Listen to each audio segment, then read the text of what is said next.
bonjour. Bonjour. Comment vous appelez? Je m'appelle Ousmane Rabia Kadiallo, président du mouvement Nouvelle Vision pour la Guinée et l'Afrique, acteur de développement. Ok. On va écarter la politique, on va parler développement. Nous, c'est notre vocation en tant que média, c'est notre ligne éditoriale.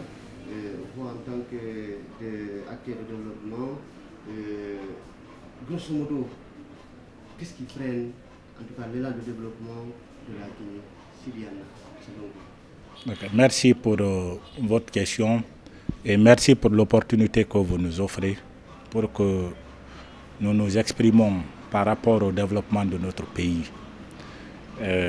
Ce qui freine le développement de la Guinée, il y a un certain nombre de facteurs. La corruption freine le développement de notre pays. La mauvaise gouvernance freine le développement de notre pays. La gabegie financière freine le développement de notre pays. Le manque de volonté politique freine le développement de notre pays. Le manque de patriotisme freine le développement de notre pays. Et le manque d'ambition politique freine le développement de notre pays. Donc, tout cet arsenal-là font que notre pays ne se développe pas.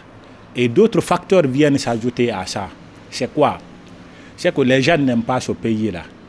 On n'aime pas la Guinée. On n'aime pas les Guinéens. Si on aimait la Guinée et les Guinéens, en principe, la Guinée devait se développer il y a longtemps. Parce que la Guinée a toutes les ressources. Nous avons des potentialités agricoles dans notre pays. Nous avons des potentialités halieutiques dans notre pays. Nous avons d'importantes ressources minières dans notre pays. Nous avons des ressources forestières dans notre pays. Nous avons des ressources touristiques dans notre pays. Et nous avons d'importantes ressources humaines de qualité dans notre pays. Mais malgré tout ça là, la Guinée ne se développe pas. Pourquoi? C'est ça la grosse question. Et tout ce que je viens de dire préalablement, tantôt, sont des facteurs qui font que la Guinée ne se développe pas. Vous êtes acteur et spécialiste. Pour pousser en tout cas le fond, est-ce qu'il y a des... où on peut aller pousser directement pour freiner ce élan? Ok. D'abord, la première des choses à faire, nous avons un projet de société qu'on a appelé Guinée émergente 2025-2050. Guinée émergente 2025-2050. Le premier travail à faire d'abord, le premier axe c'est quoi? C'est le social. Et le social c'est quoi? Il faut régler d'abord la question de nationalité en Guinée. Il faut que le Guinéen sache qu'en Guinée, il n'y a qu'un seul Guinéen en Guinée. Il n'y a pas deux Guinéens en Guinée. Il n'y a pas un Guinéen de la Basse-Côte en Guinée. Il n'y a pas un Guinéen de la Moyenne Guinée en Guinée. Il n'y a pas un Guinéen de la Haute Guinée en Guinée. Il n'y a pas un Guinéen de la Guinée forestière en Guinée. Il n'y a pas un Guinéen de la Haute Guinée en Guinée. Il n'y a qu'une seule Guinéen en Guinée, c'est le Guinéen. Il n'y a qu'un seul Guinéen en Guinée, c'est le Guinéen. Il n'y a pas trois jeunesses en Guinée. Il n'y a pas quatre jeunesses en Guinée. Il y a une seule jeunesse en Guinée, c'est la jeunesse guinéenne. D'abord, il faut régler ça. Il faut que les gens comprennent que c'est dans l'unité que la Guinée peut se développer. C'est dans la cohésion sociale que la Guinée peut se développer. C'est dans l'harmonie que la Guinée peut se développer. C'est dans la paix que la Guinée peut se développer. Et ça, nous devons tous travailler pour ça, pour que la Guinée aille de l'avant. Ça, c'est le premier facteur. Le deuxième facteur maintenant, c'est quoi? C'est le secteur agricole ou le secteur primaire. Il faut développer l'agriculture en Guinée. Je viens de dire que nous avons des potentialités agricoles dans notre pays. Et si vous prenez des chiffres, vous allez voir que la Guinée a 6,2 millions d'hectares de terres cultivables. Je dis bien 6,2 millions de terres cultivables en Guinée. Mais l'agriculture n'est pas développée. En Guinée, vous avez 364 000 hectares de domaines aménageables pour l'irrigation.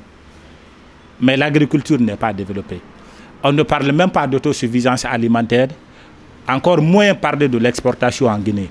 Aujourd'hui, on devait parler de l'exportation en Guinée. Mais qu'est-ce qui fait que l'agriculture de la Guinée ne se développe pas? parce qu'on a mis beaucoup de moyens. Les gouvernements qui se sont succédés, il faut le reconnaître, ils ont mis assez de moyens dans l'agriculture pour aller vers l'autosuffisance alimentaire et ensuite aller vers l'exportation. Mais ça n'a pas marché. Vous savez pourquoi? Ce qui fait que ça ne marche pas, c'est parce que la chaîne de valeur n'est pas respectée. C'est parce qu'on ne travaille pas sur la chaîne de valeur. Et travailler sur la chaîne de valeur, c'est quoi? Premièrement, il y a 4 éléments, 4 volets qui se retrouvent dans la chaîne de valeur. Vous avez premièrement la production, deuxièmement la transformation, troisièmement la consommation et quatrièmement vous avez la commercialisation. Alors, le jour où la Guinée réussira à respecter les étapes et à travailler sérieusement sur la chaîne de valeur, nous connaîtrons ce qu'on appelle l'autosuffisance alimentaire et nous irons vers ce qu'on appelle l'exportation. Et ça va permettre à la Guinée de renflouer ses caisses à partir de l'agriculture de la Guinée. Mais aujourd'hui, le secteur agricole toujours, nous avons des fruits ici chez nous. Il y a la mangue qui pousse chez nous. Il y a la production de la mangue. Il y a la production de la banane chez nous. La Guinée, dans le temps, la Guinée était le premier pays importateur de la banane dans les temps, ici, au temps de Sékou Touré. La Guinée, ici, à Mafarenya, quelque part ici dans Forêt-Karia, la Guinée fait de la production de l'ananas. On a tout chez nous, de l'anacarde, tout chez nous, tout pousse chez nous, parce que Dieu nous a donné une terre fertile. Il y a les atouts de notre agriculture aujourd'hui. Il y a la fertilisation du sol de la Guinée. Il y a ce qu'on appelle la variété des saisons et des climats en Guinée. Mais il y a les cours d'eau. Est-ce que vous saviez qu'en Guinée, il y a 1130 sources d'eau en Guinée. 1130 sources d'eau en Guinée. Mais malgré tout ça là, la Guinée n'est pas développée. Pourquoi? Nous pouvons développer ce secteur. Et je vous dis, honnêtement, c'est le secteur primaire qui peut développer la Guinée. Et si nous mettons un accent particulier et nous respectons la chaîne de valeur, nous travaillons sur la chaîne de valeur, il n'y a pas de raison que la Guinée ne se développe pas. Quel conseil donnez-vous à la jeunesse? Alors, la NVGA est venue pour la jeunesse. Nous ne sommes contre personne. Nous sommes pour la jeunesse, nous travaillons pour la jeunesse et sur la jeunesse. Nous sommes pour la femme, pour les femmes de la Guinée. Nous travaillons sur les femmes de la Guinée et pour les femmes de la Guinée. Nous travaillons pour l'émergence de la Guinée et pour le développement de la Guinée. Et ce que je vais dire à la jeunesse, c'est, je veux dire à cette jeunesse qu'elle ait confiance en elle d'abord, qu'elle ait confiance en elle et qu'elle sache qu'il est temps pour elle, cette jeunesse, de reprendre le flambeau pour amener la Guinée vers l'émergence et le développement. Mais ce que je veux dire aussi à nos dévanciers, ce que je veux dire à nos acteurs politiques, c'est de s'entendre. Et c'est de comprendre aujourd'hui, Joe Biden est un exemple sûr. Joe Biden a compris, vu son âge, il n'a plus les capacités cognitives, il n'a plus les capacités physiques de gérer un pays, parce que son âge est avancé.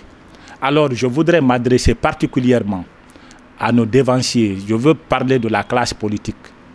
Aujourd'hui, qui est vieillissante, il faut qu'elle comprenne que nous ne sommes pas contre cette classe politique. Ce sont nos grands-pères, ce sont nos parents. Ils ont de l'expérience. Ils se sont battus pour ce pays-là. Ils se sont battus pour ce pays, contre vents et marées. Ils ont apporté ce qu'ils pouvaient apporter à la Guinée. Même dans les conditions difficiles que nous connaissons, ils avaient des ambitions pour développer ce pays. Mais je pense aujourd'hui qu'il est temps qu'ils lèguent le flambeau, qu'il est temps qu'ils cèdent à la jeunesse. Aujourd'hui, nous voudrions honnêtement qu'ils se mettent à la place d'un père, d'un bon père, qui souhaite que son enfant reprenne le flambeau pour que ce pays-là puisse aller de l'avant. Et c'est pourquoi la jeunesse est venue, la jeunesse s'intéresse à la politique et nous sommes prêts à discuter avec toutes les parties prenantes. Nous ne sommes pas pour cette opposition, nous ne sommes pas contre cette opposition. Nous ne sommes pas pour le CNRD, nous ne sommes pas contre le CNRD. Mais nous devons discuter avec tout le monde pour l'intérêt de la Guinée et pour le développement de la Guinée. Merci beaucoup. Je vous remercie.